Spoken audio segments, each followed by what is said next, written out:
I put a new weapon called a Dragonfire, which is a laser weapon capable of actually taking down, for example, those Houthi missiles or incoming drones. And this is amazing technology that the UK is pioneering. It costs about a tenner to fire one of those, compared with hundreds of thousands of pounds potentially to fire a missile. Tensions in the Red Sea are continuing as Houthi rebels from Yemen continue to pose a threat to the shipping route. Meanwhile, as the Israeli effort to destroy Hamas continues following the October 7th attacks from Gaza, concern is growing over the Israeli President Netanyahu's attitude towards the next steps. So in the face of these global tensions, what position is there for the UK? Joined now by the Defence Secretary, Grant Shapps MP. Mr. Shapps, thanks very much indeed for being with us. Sure, pleasure. Now, your party was so obsessed with Rwanda this week that perhaps a very important speech you made didn't get the attention it deserved. You talked about moving from a post-war to a pre-war world. That sounds pretty frightening. What did you mean? Well, clearly we're living in more dangerous times. The UN, for example, said that 2023 saw more conflicts than any year since the Second World War.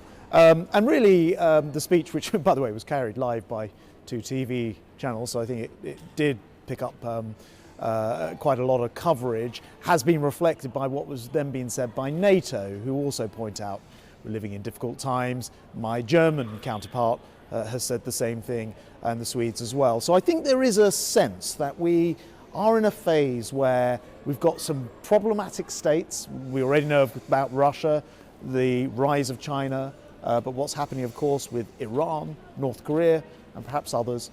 But we've also got the non-state actors, so the Houthis, who are, of course, backed by Iran. What's happening with Hamas, Lebanese Hezbollah, and of course people like Daesh and others haven't entirely gone away. So a more dangerous world, we need to be prepared, and by being prepared we better protect ourselves. But the question is, do we have the capability, do we, the United Kingdom, have the capability we need to defend ourselves? Because as we know, force numbers and over the decades, the amount of money, proportion of our income we're spending on defence has gone down pretty dramatically.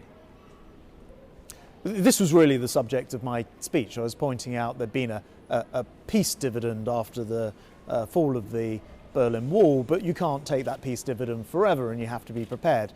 In the immediate term, the answer is most certainly yes, and actually within 24 hours, the week before last, we demonstrated that we were not only capable of providing more resource to Ukraine, actually our biggest package yet to Ukraine, to make sure that they can keep the fight going against Putin and ultimately win. But actually within that 24 hours, we were able to strike the Houthis after repeated warnings that if they didn't stop disrupting international shipping, then we would have to step in. And we were able to do that as well. And of course, there are operations going on all the time around the world. So yes, we can do all of these things, but in the future, as this government is, we need to commit ourselves to spending perhaps a little bit more of our GDP. Why hasn't the UK been involved in the subsequent waves of attacks on the Houthis that the Americans have launched? Well, what they've been doing are 2 forms of attacks. They've been doing the sort of what you might call the dynamic ones, where a problem arises and they may strike, and they've done that I think 5 times now.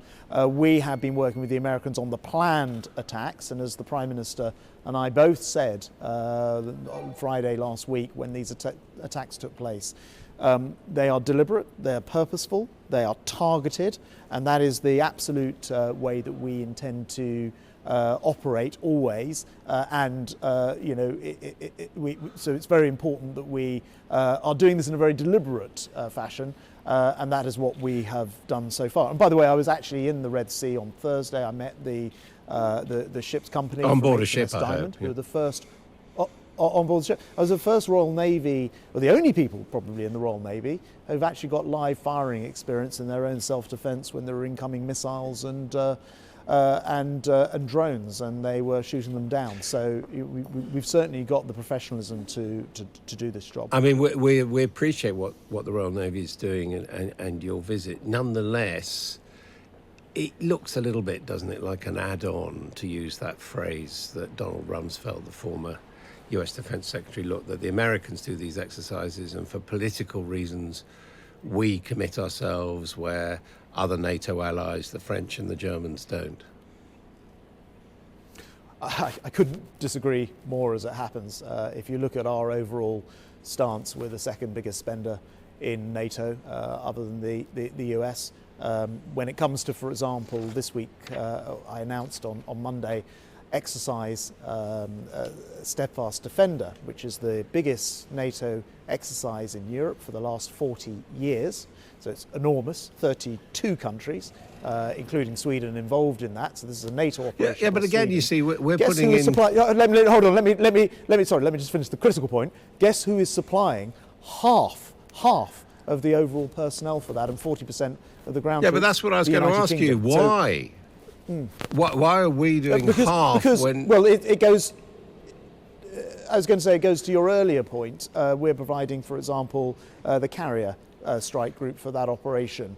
So Britain stepping up there, whilst we're still doing things in the Red Sea as well. I think the answer to your question, why are we doing it, is because I think this country probably understands more than most that if you allow despotic leaders, people like Putin, to have their way, to walk into a democracy, we know where that ends. And this country just intuitively gets that, intuitively understands it. But actually, in my speech on Monday, I made a very direct appeal to all of those other nations within NATO who are not keeping up their 2%, which is the agreed formula of GDP spent on NATO. That's 20 or so nations to get on with raising. But even NATO 2% is not enough, is it? Pushing that point. Even 2% is not enough, is it? Well, we are pledged to go to 2.5 when time allows, and we're already comfortably above 2%. So yes, I agree with you. Now, you say we're going to provide a carrier in that exercise, so that means we will actually manage to have a full carrier group and use one of our two carriers currently in dock. We'll be able to deploy that for that exercise. Is that right? Absolutely. Because they do look a bit like white elephants, don't they? I completely disagree. And you think the trouble is, you see all the sort of stories, floating around that sometimes we wouldn't be able to deploy. It's completely untrue. Whenever we've needed to deploy them, we've been able to. This particular carrier, which is... And we have a sufficiently large number of ships for a support group, do we? We do, absolutely. Otherwise it wouldn't be being deployed. And I read these stories a lot, and I'm afraid it goes with the territory. And it certainly is true that, like in so many industries, of course, we are having to work hard to recruit people to our armed forces. But I was just speaking to, for example, the head of the army, who was telling me that applications are at 6-year high right now. So I just urge people not to sort of automatically believe these stories, which are to say that there are always problems. The other difficulty is that people conflate the specific size of the army, or the plan for the size of the army, which I've not changed. I'm taking on a plan that's already been developed, and they conflate that somehow with being the effectiveness of our overall armed forces. And our armed forces is, of course, much more than just the army, important as they are. It's also the Navy, it's also the RAF, it's also cyber, it's also what happens in space. And it's the lethality of those. No, I understand that, but at the same time, we have had comments from senior American defence officials, our closest military allies and others, about the diminished capacity and the diminished contribution which the UK is able to give to defence operations. But what I would just say is, given that we're about to lead the biggest NATO exercise in Europe for 40 years, I don't think that argument would really stand these days. And we're active, as I say, in the Red Sea. I went to meet our Typhoon pilots in Akrotiri, that's in Cyprus, who've just been on active duty. We've just had ships sent to other trouble spots, including Guyana, who have been under some pressure from their Venezuelan neighbour. We operate around the world all the time, and we have plans to spend £288 billion on defence equipment over the next decade. You say we have a plan, and that's the good thing. I was just going to make the political point, if I may. We have a plan. It's not at all clear what Keir Starmer would do. He's not committed to 2.5%. He hasn't set out. He can't say what he'll do because he doesn't have a plan. And we'd be back to square one. Okay, well, I'm going to be asking defence. Stephen Kinnock about Labour's plans in a moment. But what about force numbers, though? Because the army will be sinking to its lowest level ever. And you say applications are at an all-time high, but I think I'm right in saying certainly for the Navy, the last drive looking for nearly 3,000 people was 700 short. People don't want to join the armed forces these days, do they? Well, fortunately, we've lived in a time of, as I mentioned in my speech, of the peace dividend. And of course, that means that people may not think of our armed forces as their first career choice. Of course, there are so many opportunities that come through armed forces in all manner of different disciplines. Our job is to make sure that this is attractive for people, but it also is about retaining people in the services as well. One of the things that I've done very quickly as I've come into this role is backed up this plan to spend £400 million to improve service living accommodation so that people have a better life when they're not deployed, when they're at home. And I think it's also really important to recognise that we've paid, I think the biggest increase in the public services went to our armed forces, nearly 10% pay rise last year. Do you think that all of these things will take time to come through? Rod Little's writing about this in the Sunday Times today. Do you think there's been too much concentration on diversity in the armed forces and not enough on the Tommies, the white working class boys who in the end end up being the backbone of a fighting force? Well, so I certainly don't want to see programmes which in some way distract from just being able to recruit people. On the other hand, of course, I want a military and armed forces that reflects Britain as well. But I've said no time for sort of woke. I think you're referring, I saw some of these stories about sort of woke policies which might be limiting. I've got no time for that nonsense. Well, for example, is it time to drop the ban on tattoos on the face and the neck, visible tattoos, which troops are not allowed? There was an article again about that in the Times yesterday. Look, I don't think. I think tattoos are already allowed. Those rules are updated. There are definitely questions about you want someone with hate tattooed on their fist or something. So of course you've got to have sensible rules in place. But I think there are other things that. No, but I mean, as you know, there are more and more young people getting tattoos. Yeah. Should they be banned if they have visible tattoos? Because it's not just what the tattoo says; it's the actual fact of the tattoo. No. That's right. No, and I think I'm right in saying that visible tattoos aren't entirely banned as they used to be. You couldn't have them on your arm before. And I think that's obviously as long as they're not offensive. And similarly, and I've mentioned before, we're living in a world where a lot of young people might have beards, and and particularly for people who provide work in ordinary careers and then just provide some service. Why would you necessarily ban people from having beards? So I think modernisation of rules is part of this, but I actually think the really key thing is to point out that there are really good livelihoods and skills from the armed forces, and not to conflate just the size of our armed forces in terms of troops with the lethality of our armed forces. So for example, yesterday I actually put it on X, you can see it on my Twitter account. I put a new weapon called a Dragonfire, which is a laser weapon capable of actually taking down, for example, those Houthi missiles or incoming drones. And this is amazing technology that the UK is pioneering.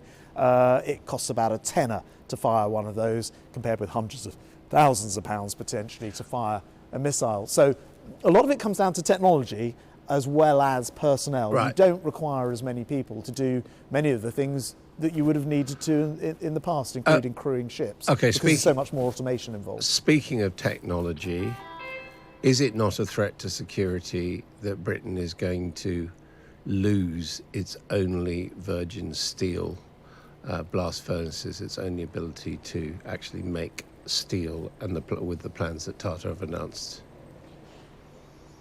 Well, look, I know that the UK's steel production remains important. I know that it's transitioning from the traditional arc furnaces to electric furnaces, and so there'll be a change in the way that steel is produced. But I do think it's very important that we maintain some capacity in these areas, and although it's a global market, of course, a less certain world does demonstrate why sometimes you need to have those things. But as I understand it, if you don't have virgin steel, you can't do certain things such as build ships.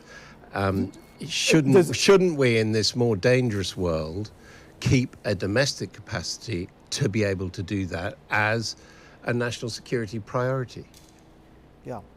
I just be a little bit careful that I was involved in this area as business secretary, and there are a lot of different types of steel manufacture. It's not quite as straightforward as if you don't have this, you can't do that.